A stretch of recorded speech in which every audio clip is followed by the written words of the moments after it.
নমস্কার বন্ধুরা, লিপি পুতুলের রান্নাঘরে সবাইকে স্বাগত। আজকে আমি বানাবো পেঁপের একটি নিরামিষ রেসিপি। আমরা মাঝে মাঝেই তো নিরামিষ খাই, আর পেঁপে আমাদের কিন্তু প্রত্যেকেই কম বেশি বাড়িতে থাকে, একটা করে গাছ থাকে কিংবা বাজারেও 12 মাস পাওয়া যায়। আমি আজকে সেই পেঁপেরই নিরামিষ একটি রেসিপি করে দেখাবো। নিরামিষ রেসিপি বানানোর জন্য আমি একটা বেশ বড় সাইজের পেঁপে নিয়েছি, এখনো কাটিনি। এগুলো কেটে ধুয়ে তারপরে ফিরে আসছি। আর নিয়েছি বড় বড় দুটো আলু, আর একটা টমেটো, আর কয়েকটা কাঁচা লঙ্কা। আরও উপকরণ আছে, সেগুলো আর দেখাচ্ছি না, রান্না করতে করতে বলে দেবো।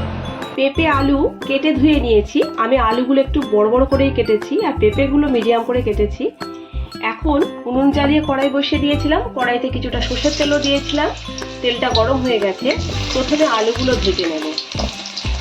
আলুতে সামান্য একটু নুন আর একটু হলুদের গুঁড়ো দিয়ে দিচ্ছি। আলুটা একটু ব্রাউন করে ভেজে নেব। আলুটা একটু ব্রাউন হতেই এখন এর মধ্যে কেটে ধুয়ে রাখা পেঁপেগুলোও দিয়ে দিই। পেঁপেগুলো হালকা ভেজে নেব আলুর সাথে। আলু পেঁপেটা ভেজে তুলে নিয়েছি। এখন কড়াইতে আরও একটু তেল দিয়ে ফোড়নে দিয়ে দিলাম গোটা জিরে, তেজপাতা, একটা শুকনো লঙ্কা। ফোড়নটা কয়েক সেকেন্ড আমি এইভাবে ভেজে নিচ্ছি। এখন এর মধ্যে দিয়ে দেব আগে থেকে একটা বড় সাইজের কেটে রাখা টমেটো।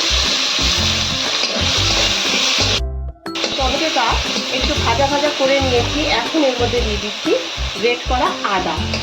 আদাটা একটু টমেটোর সাথে কষিয়ে নেব। আদা টমেটো কষিয়ে নিয়েছি।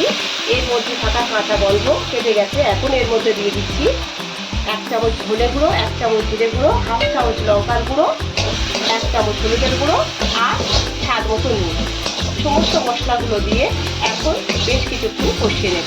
সমস্ত মশলাগুলো কষিয়ে দিয়েছি। এখন দিয়ে দিচ্ছি আগে থেকে ভেজে রাখা আলু ও পেঁপে। আলু পেঁপেটা এইরকম কষিয়ে নিচ্ছি। আর এখন দিয়ে দিচ্ছি দুটো চেরা কাঁচা লঙ্কা।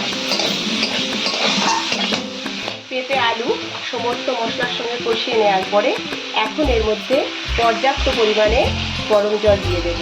গরম জল শুধু সবজিকে তাড়াতাড়ি সিদ্ধ হতে সাহায্য করে না, তরকারির স্বাদও কিন্তু বেশ কয়েক গুণ বাড়িয়ে দেয়। এখন এই রান্নাটা আমি ঢাকা দিয়ে 10 মিনিটের জন্য করে নেব। ঢাকা দিয়ে রান্নাটা 10 মিনিট করে নেওয়ার পরে এখন ঢাকাটা খুলছি। আর এখন দেখে নেব আলু পেঁপেটা কতটা গলেছে। পেঁপে আলু সবই সিদ্ধ হয়ে গেছে। এখন এর মধ্যে দিয়ে দিচ্ছি 1/2 চামচ মতো চিনি, আর দিয়ে দিচ্ছি কসুরি মেথি। একদম উনুনের জাল কমিয়ে দিয়েছি। এখন এই রান্নাটা প্রায় আমার হয়ে এসেছে। এর মধ্যে দিয়ে দেব গরম মশলা, আর দিয়ে দেব 1 চামচ ঘি। নিরামিষ তরকারিতে একটু ঘি দিলে তার স্বাদ কিন্তু অন্যরকম হয়।